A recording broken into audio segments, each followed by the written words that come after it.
எந்த சம்பவம் உங்களை எல்லாம் வேலைக்கு போகணுங்கிற ஒரு தூண்டுதலை ஏற்படுத்தி சொல்லுங்க சார். எங்க வீட்டுக்காரர் இறந்த அன்னைக்கு என்னுடைய வாழ்க்கையே டோட்டலா மாறிடுச்சு சார். நான் வந்து தள்ளப்பட்டு வேலைக்கு போறதுக்கு வாய்ப்பு வந்துருச்சு. வேலை பார்த்துட்டே நான் ஆகணும். ஆனா சொந்த பந்தம் எல்லாம் என்ன பண்ணாங்க, என் பையன் இங்கிலீஷ் மீடியம் படிச்சிட்டு இருக்கேன், உன்னால படிக்க வைக்க முடியாது, அதனால நீ வந்து பிள்ளை தமிழ் மீடியம் கொண்டு சேரு அப்படின்னாங்க. நான் அதெல்லாம் மீறி என்னுடைய மனசை கல்லாக்கி நான் அன்னைக்கு ஒர்க் பண்ண ஆரம்பிச்சேன் சார்.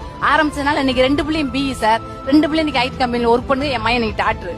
ஆனா அன்னைக்கு அவங்க சொன்ன மாதிரி என் மயனை கொண்டு ஒரு சாதாரண ஒரு படிக்க வச்சிருந்தேன்னா கொஞ்சம் மாறி இருக்கும்ல சார், வாழ்க்கை தடமாறி இருக்கும்ல. இன்னைக்கு இந்த அளவுக்கு அந்த இடத்துல உட்காந்துருக்க முடியாது, நான் இங்க உட்காந்துருக்க முடியாது. இப்ப இவங்க 2 பேரும் படிக்க வச்சிட்டீங்க. உங்க பையன் எம்பிபிஎஸ் படிக்கிறாரு. ஆமா சார். எத்தனை வருஷம் படிக்கிறாரு அவரு? 3வது வருஷம் போறேன் சார். 5 வருஷம் இருக்கு இல்லையா? ஆமா சார். முடிச்சதுக்கு அப்புறம் நீங்க ஓய்வு எடுப்பீங்களா இல்ல அப்பவும் வேலை தான் செய்வீங்களா? சார் அப்பயும் நான் உழைப்பேன் சார். என்னால தெம்பு இருக்கிற வரைக்கும் நான் உழைப்பேன் சார், உழைச்சுக்கிட்டே இருப்பேன் சார். ஏன்னா எனக்கு வேணும் சார். நாளைக்கு யாரையுமே நான் நம்ப முடியாது.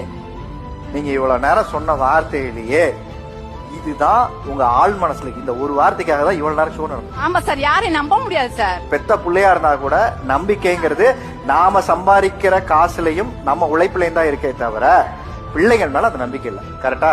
ஆமா சார்.